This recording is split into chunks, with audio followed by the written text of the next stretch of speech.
Bismillahirrahmanirrahim. Wa lafzu imma talabun aw khabaru wa awalun salasatun satuzkaru. Wa lafzu dan lafad imma talabun ada kalanya dia berupa talab, al khabar atau khabar, kalimat berita. Wa awalun dan yang pertama yaitu talab, salasatun yaitu tiga, satuzkaru yang akan disebutkan iya, tiga tadi. Amrun masni'la wa aqsu du'a wa fit tasawi faltimasun waqa'a. Amrun pertama amr, masila beserta adanya isti'la. Wa aqsu du'a sementara kebalikan amr doa yaitu doa. Wa fit tasawi dan pada atasawi saling menyamai. Faltimasun waqa'a maka iltimas permintaan, waqa'a telah terjadi ia iltimas. Dibaca.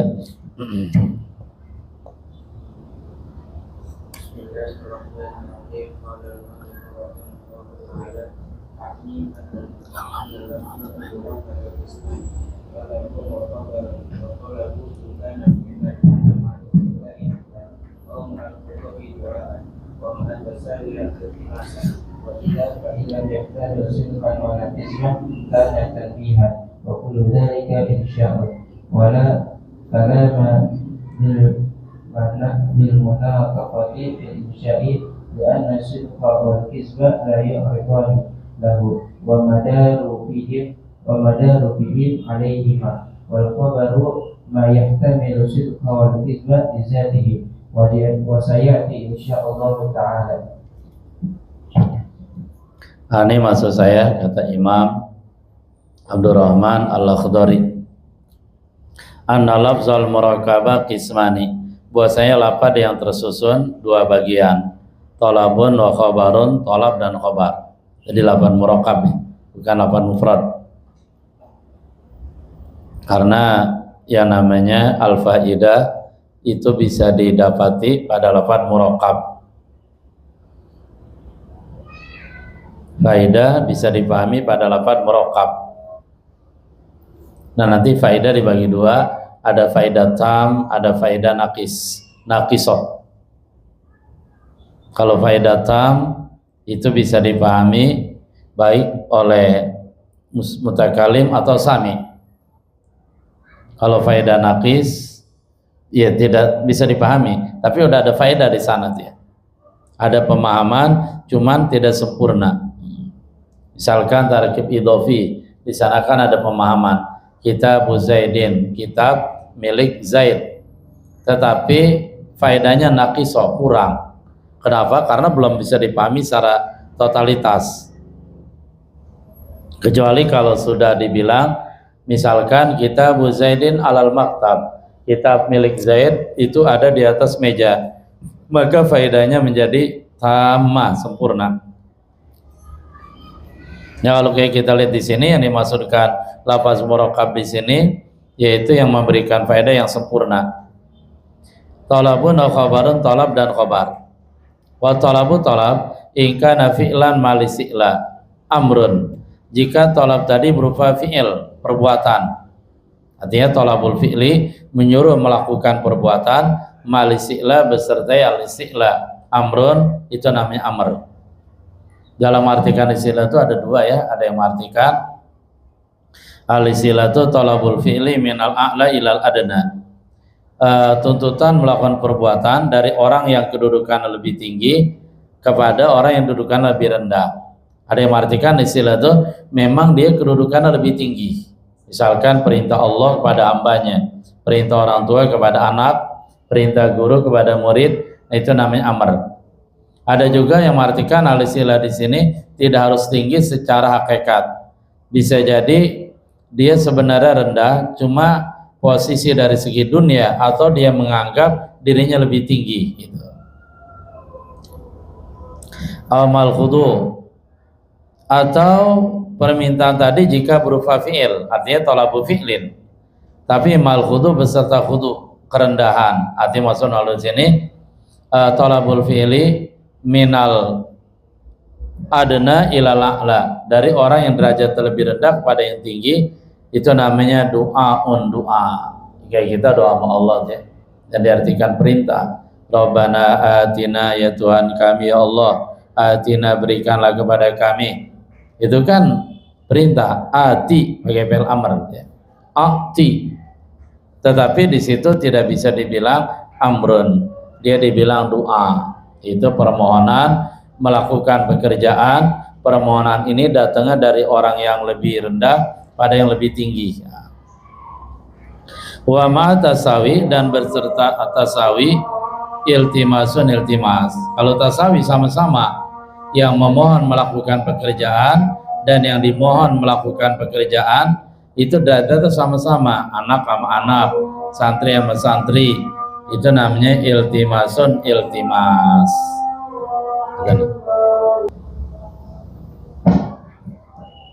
Jadi pembagiannya seperti tertulis di depan tulisan. Lafaz muraqab dibagi dua, tolab dan khobar.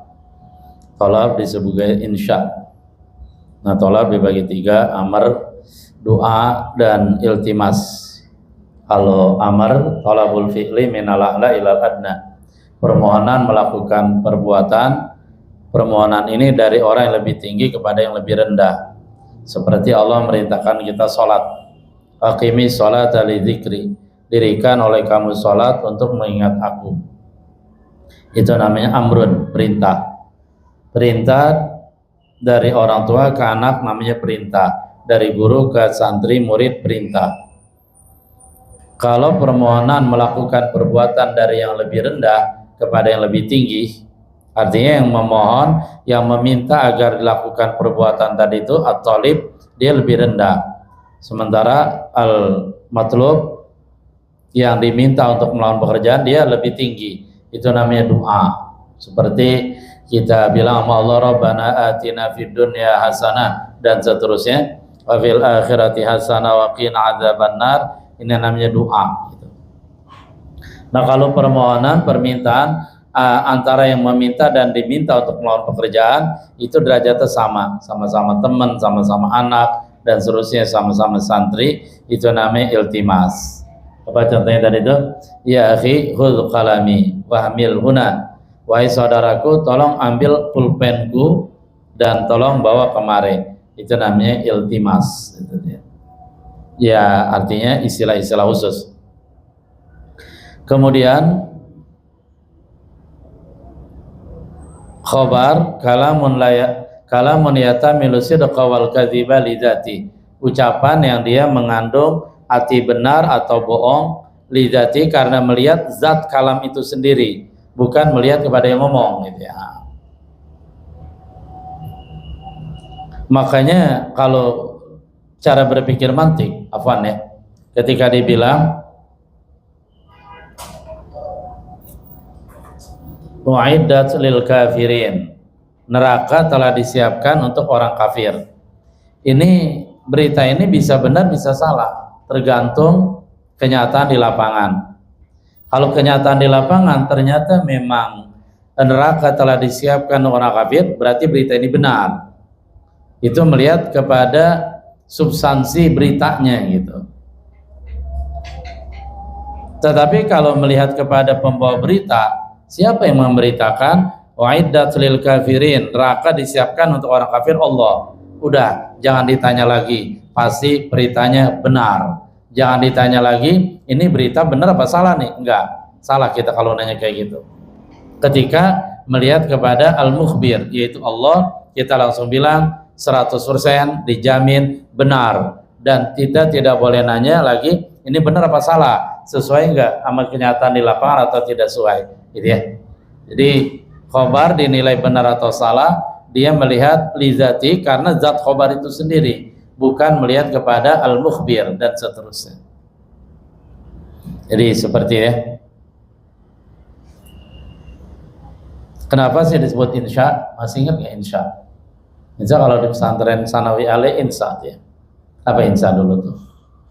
Insya kalau dulu kan misalkan tolong terjemahkan ibarat berikut ya. Zaidun fiddari wa huwal an naimun naumatan mustaghriqatan gitu ya. walam yakum illa ba'daan tala'ati syamsu sobahan. Terjemah gitu ya. Insya dulu ya. Ada juga coba ente terjemahkan ke dalam bahasa Arab.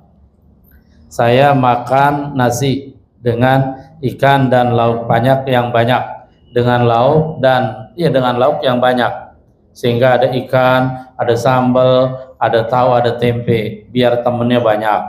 Coba terjemahkan ke dalam bahasa Arab. Nah, dulu gitu ya. Dulu jadi ingat dulu kalau disuruh terjemahkan, ente pagi-pagi kayak gini udah ngantuk. Nah, kadang kita bingung terjemahin apa tuh ya. Nah, ente pagi-pagi kayak gini udah ngantuk.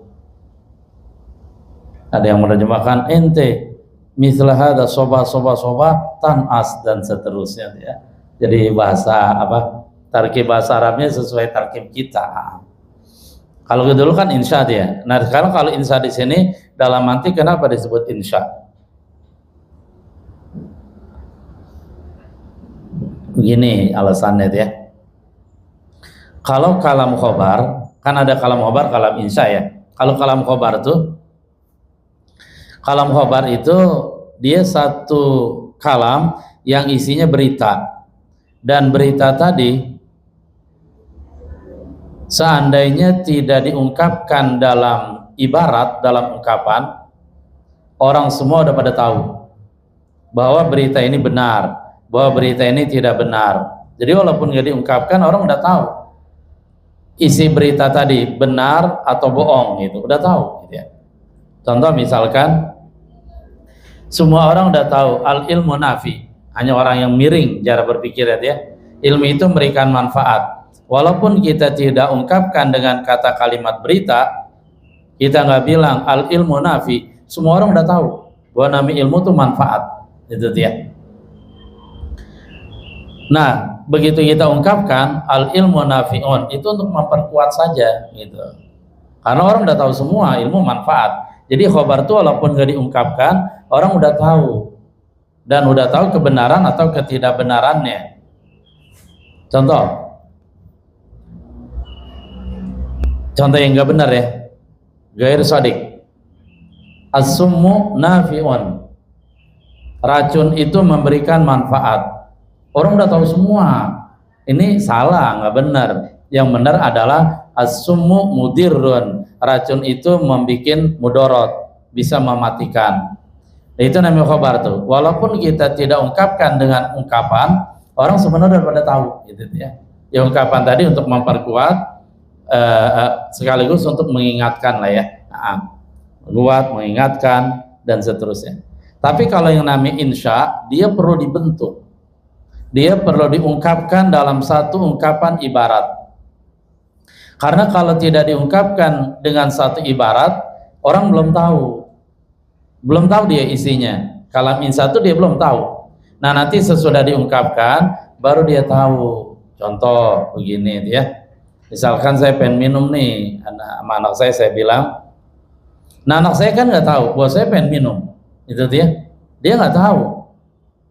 Kecuali kalau saya udah ungkapkan, misalkan ya bunayya isqini ma'an baridan dan seterusnya. Isqini mada kuban isqini qahwatan atau kuba qahwatin, berikan minum kepada saya satu gelas kopi. Jadi ini minum gelas apa kopinya? Terserah ada tuh ya. Nah, kalau saya nggak ngomong sama anak saya tadi tuh, kalau saya nggak bilang kayak gitu, iskini ma'an, tolong ambilkan air, pengen minum nih, gitu dia. Ke bahasa kan gitu dia. Apa anak saya tahu? Nggak tahu. Dia nggak tahu bahwa saya pengen minum, dia nggak tahu bahwa saya pengen kopi dan seterusnya. Nah, agar anak tadi tahu, itu harus dibentuk ungkapan dan ibaratnya. Nah, membentuk ungkapan ibarat tadi agar anak tahu, itu namanya insya. Sehingga kita bilang, ya bunayya isqini ma'an, tolong kasih minum air saya ya. Ana mada atsyan dan seterusnya. Jadi kenapa disebut insya? Karena seseorang nggak tahu isi dari kalam insya kecuali dia harus diungkapkan ibaratnya. Nah, sesudah ibaratnya diungkapkan, baru tahu isinya. Oh, ternyata ayah saya pengen minum, siap, misalkan itu ya, Usaid dan seterusnya. Jadi paham, bisa dipahami ya kenapa disebut insya. Saya baca lanjut. Wa illa, dan jika tidak berupa fi'il malisila dan seterusnya. Jika tidak berupa tolab. Nah kalau nggak berupa tolab, fa illam yatamil sidqan wala kadhiba kana tambiha. Saya baca ulang ya. Yani ana lafzul muraqabah kismani talabun wa khabarun wa talabu in kana fi'lan malisila amrun aw mal khudu du'aun aw matasawi iltimasun. Wa illa, dan jika tidak seperti itu, fa illam yatamil sidqan wala kadhiba, lalu jika dia tidak mengandung sidik dan kadzib, kana tambihan, maka itu namanya tambih. Berarti ada istilah baru nih ya dari Al-Imam Al-Akhdari, itu namanya tambih. Fa illam yatamil sidqan wala kadhiba, jika dia tidak mengandung sidik dan kadzib, kana tambihan, itu namanya tambih. Wa kullu dzalika insya'un, dan seluruhnya itu tadi itu insya.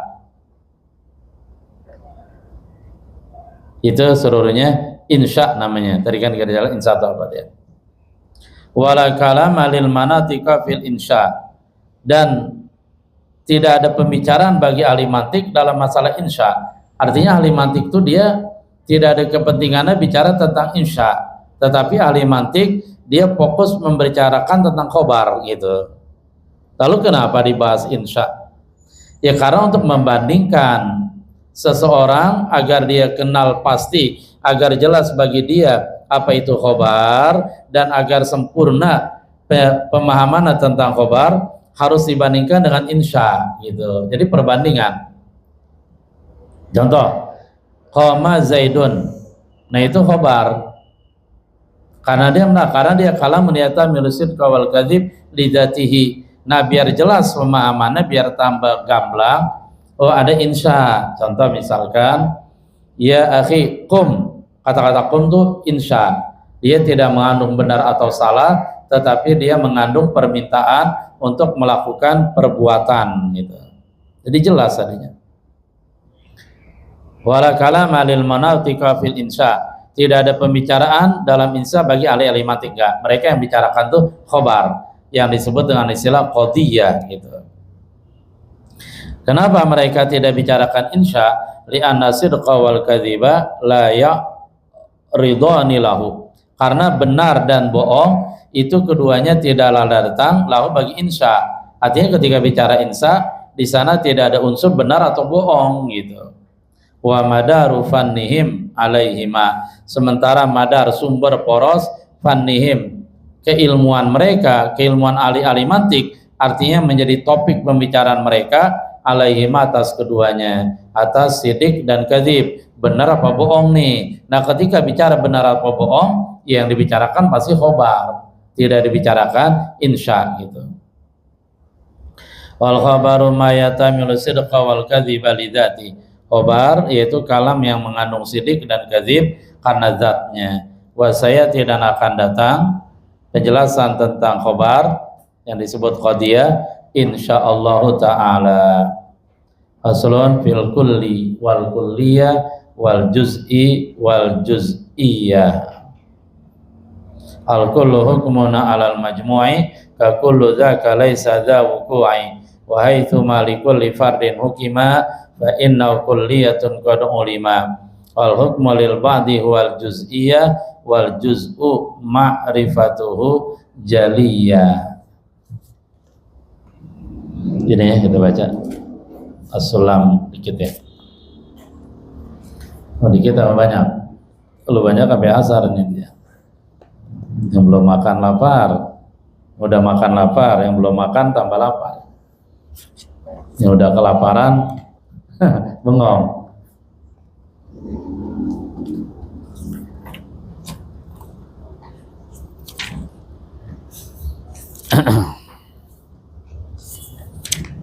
Bismillahirrahmanirrahim.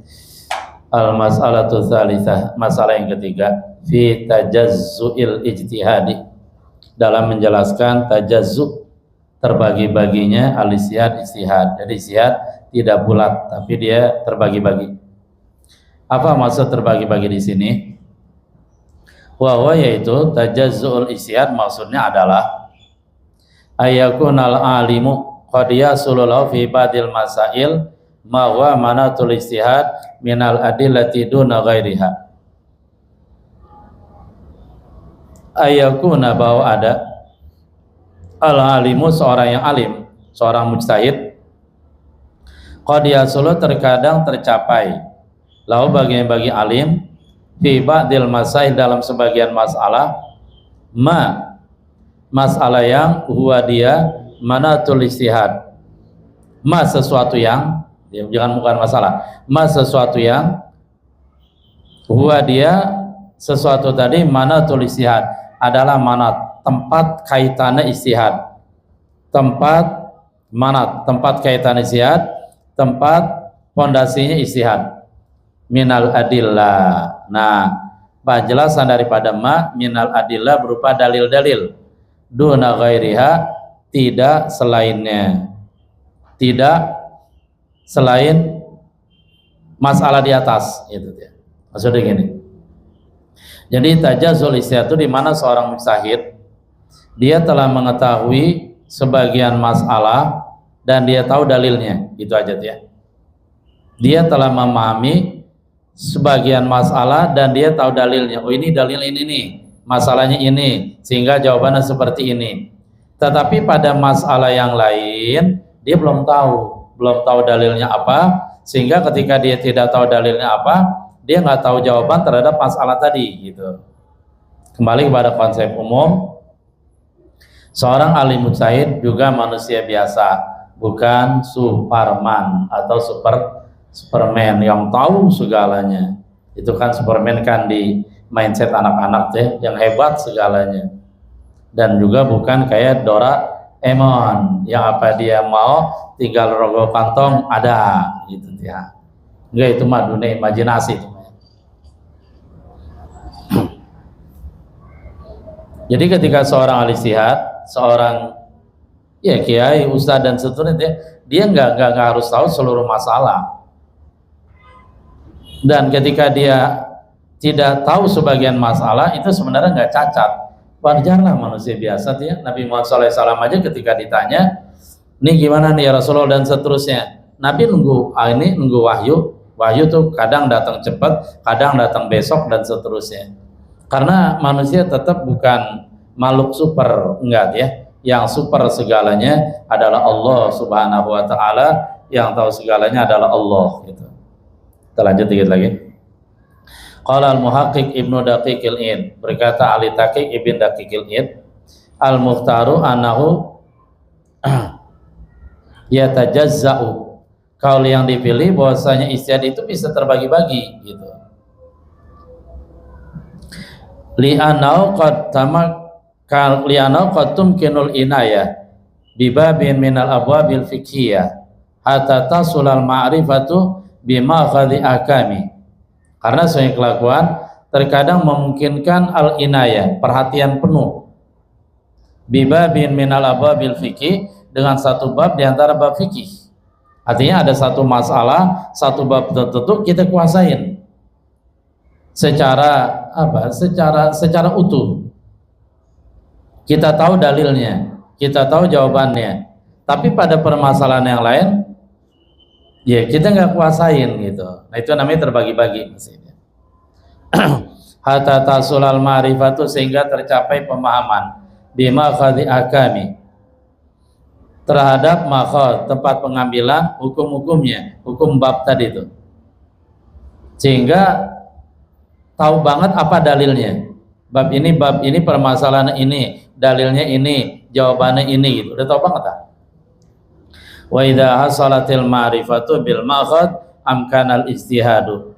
Lalu apabila telah tercapai pemahaman bil makhad, dengan masalah dalil, amkanal ijtihadu, maka ijtihad memungkinkan. Karena kan udah tahu dalilnya. Fakatsirun minal mujtahidina qad su'ila falam yujib. Banyak sekali ahli-ahli ijtihad, sungguh dia telah ditanya lalu dia nggak jawab gitu. Ya walaupun tidak jawab kemungkinannya banyak ya. Tapi di sini kita fokus kemungkinan belum menguasai masalah tersebut dan tidak tahu dalilnya gitu. Wa katsirun minhum su'ila fa ajaba fil ba'di. Banyak di antara ahli ijtihad dia ditanya, lalu dia menjawab pada sebagian permasalahan. Wa hum mujtahiduna bila khilaf. Sementara permasalahan lain dia nggak jawab karena belum tahu dalilnya. Tapi walaupun begitu, wa hum mujtahiduna, mereka tetap ahli ijtihad bila khilaf, dengan tanpa perbedaan pendapat.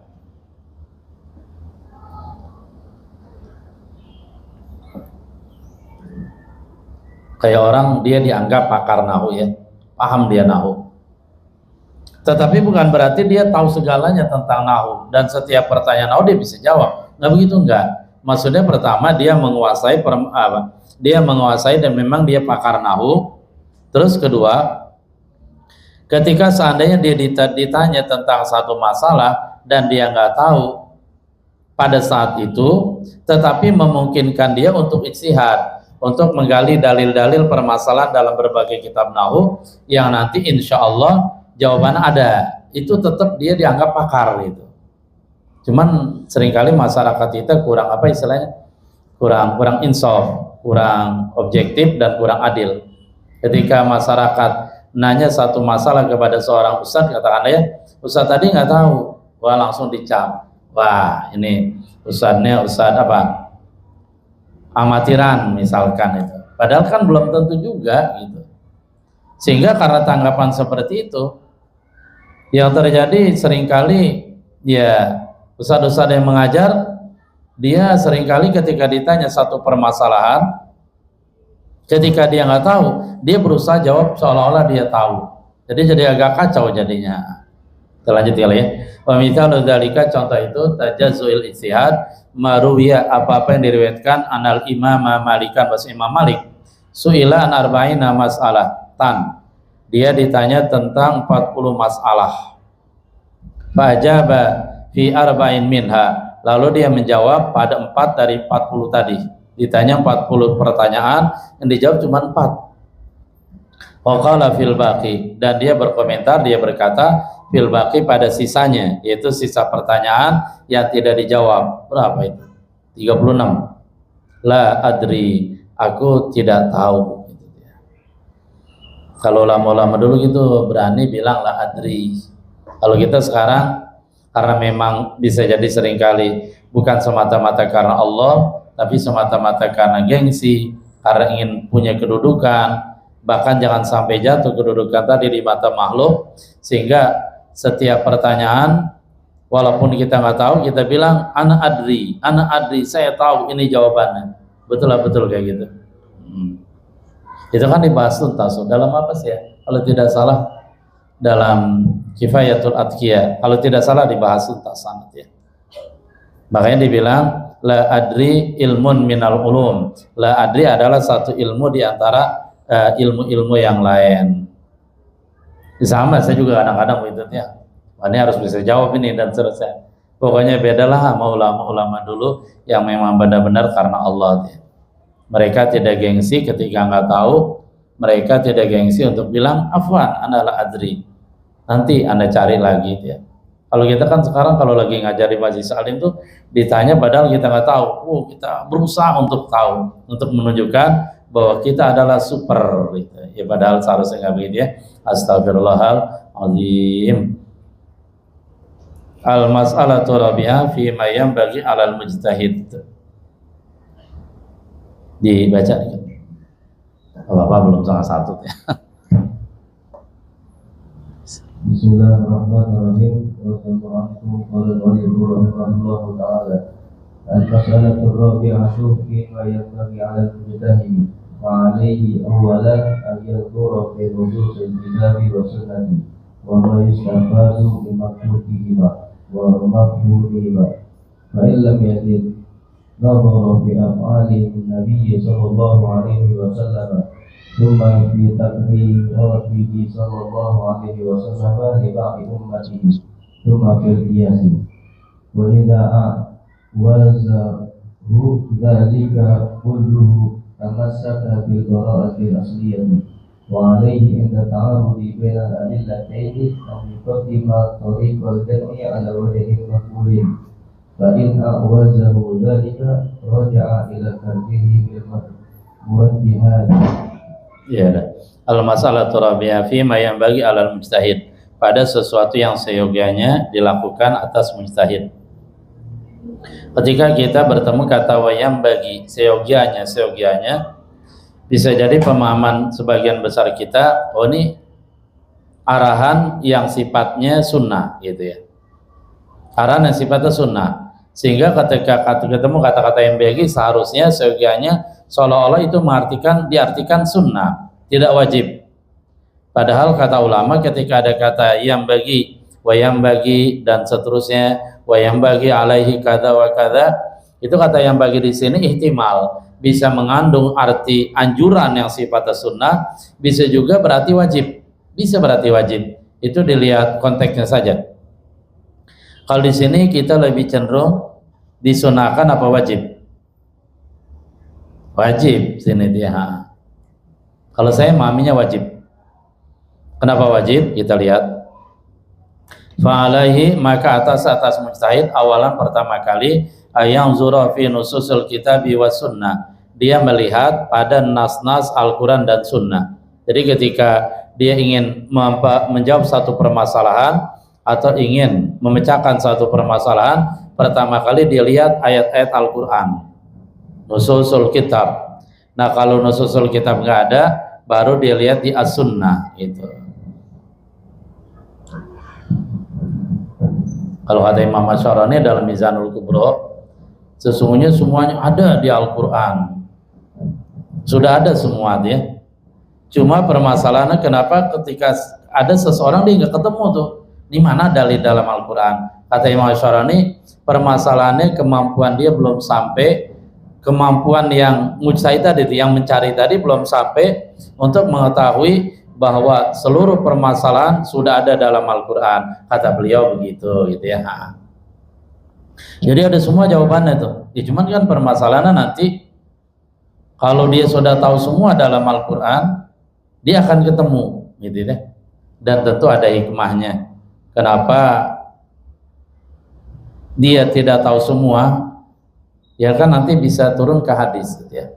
Hadis Rasul lebih terperinci. Nah, kita lanjut. Itu kata Imam Asy'arani ya.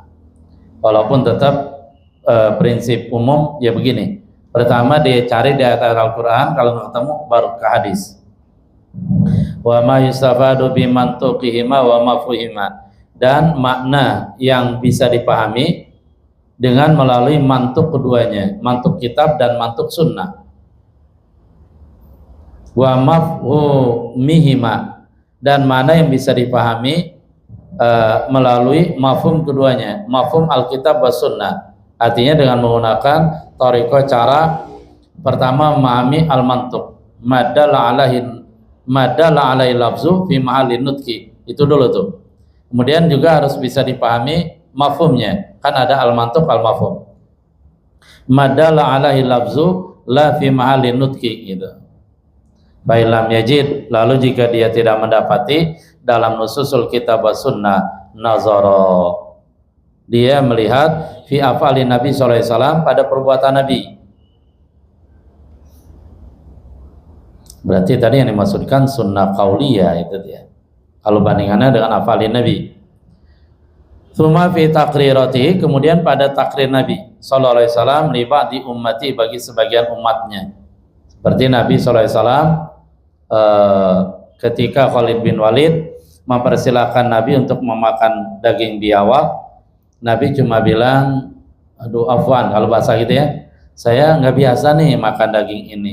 Dan ternyata sahabat-sahabat yang lain kemudian makan dan Nabi tidak melarangnya. Itu menunjukkan bahwa makan daging biawak boleh berdasarkan takriratun Nabi, karena itu penetapan Nabi. Kenapa dianggap boleh? Kenapa itu dianggap seperti perbuatan Nabi padahal Nabi tidak makan daging biawak. Ya alasannya itu karena nggak mungkin Rasulullah SAW menyetujui perbuatan seseorang kalau perbuatan tadi tidak boleh. Artinya ketika Nabi menyetujui tidak melarang, berarti Nabi ikrar, Nabi menyetujui perbuatan tersebut boleh, dan nggak mungkin Nabi menyetujui satu perbuatan yang dilarang oleh Allah. Kenapa? Karena Nabi maksum, gitu. Alasannya ke sana. Nah kalau nggak ada juga summa fil qiyas, cuman pada qiyas, lihat qiyas. Berarti benar-benar harus menguasai banget ini ya. Qiyas dan seterusnya. Wa idza awazau dzalika kullu, dan apabila melemahkan kepadanya itu semua, dia melihat nasal Alkitab as-sunnah dia tidak temukan. Dia melihat pada af'al Nabi juga nggak ada, pada takrir Nabi juga nggak ada. Alas, tamassaka bil bara'atil asliyah, maka dia berpegang teguh kepada konsep al-bara'atil asliyah, kebebasan yang sifatnya asasi. Kan ada kaidah umum dia, al-aslu bara'atuz zimmah dan seterusnya.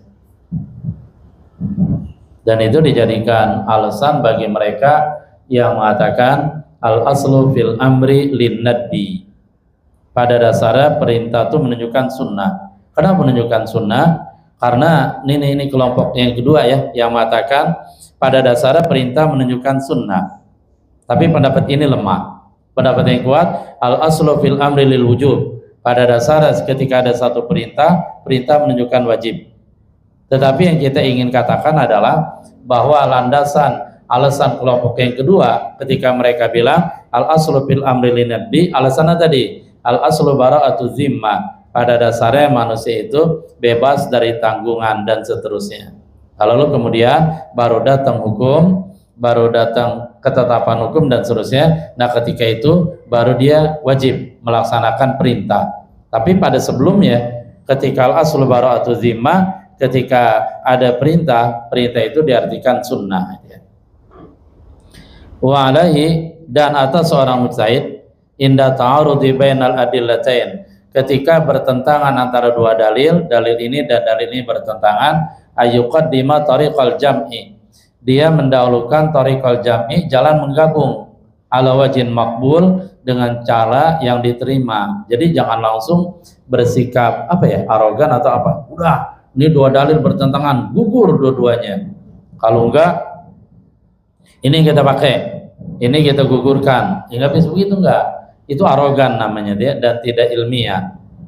Harusnya dia pertama kali nggak boleh langsung gugurin keduanya atau mengamalkan salah satunya dan menggugurkan yang lain, jangan. Dia pakai thariqul jam'i dulu. Itu bijak ya. Itu banyak dibahas dalam Mizanul Kubro, hal termasuk itu ya. Ketika Rasulullah menemukan kambing, itu dia, Maimunah meninggal, kemudian dibiarkan gitu saja. Rasul bilang, halla akhadtum ihabaha, kenapa kulitnya tidak dimanfaatkan, maksudnya disamak, kemudian nanti dia menjadi suci dan seterusnya. Hadis di sini mengarahkan untuk menyamak kulit najis dan dia sesudah disamak jadi suci. Tapi ada hadis yang lain melarangnya gitu. Nggak boleh, nggak bisa, jangan disamak. Ada hadis yang lain melarangnya gitu. Melarang menyamak kulit bangkai gitu. Dan itu kan bertentangan. Imam Asy-Syarani mengambil jalan keluar begini. Oh, maksudnya begini kata Imam Asy-Syarani ya. Itu hadis Maimunah di mana dipersilakan, bahkan disuruh, dianjurkan menyamak kulit bangkai sehingga dia menjadi suci, karena kondisi Maimunah dia termasuk orang yang miskin, orang yang tidak banyak harta, sehingga beberapa alat dia perlukan, termasuk katakanlah kulit bangkai. Agar menjadi suci dia harus menyamaknya, kan nanti bisa dijadikan sejadah atau dijadikan pakaian. Itu hadis yang memerintahkan. Sementara hadis yang melarang, ulama mengatakan, oh itu hadis ini ditujukan untuk orang-orang kaya yang udah nggak butuh, ngapain lah gitu ya, itu udah nggak butuh kayak gitu, masih mau nyamak-nyamak aja. Begitu salah satu cara thariqul jam'i gitu ya. Fa in awaza dzalika, kalau dia lemah itu juga, dia tariqul jami inda ta'arud bainal adillatain, nggak bisa. Roja'a, maka dia dipersilakan kembali ila tarjibil murajjihat, untuk menguatkan satu masalah dari masalah yang lain yang saling bertentangan. Dia cari al-murajjihat, faktor-faktor, dalil-dalil yang lain yang mengunggulkan. Oh ini unggul nih, ya ini diambil. Oh ini lemah, enggak, dan seterusnya. Al-masalatul khamisah, hal kullu mujtahidin musibun, apakah setiap ahli ijtihad itu benar? Soalnya nanti dia. Allah a'lam bishawab. Subhanallah bihamdi, subhanakallahumma bihamdika, asyhadu an la ilaha illa anta, astaghfiruka wa atubu ilaik, walhamdulillahirabbil alamin. Assalamualaikum warahmatullahi wabarakatuh. Astagfirullah.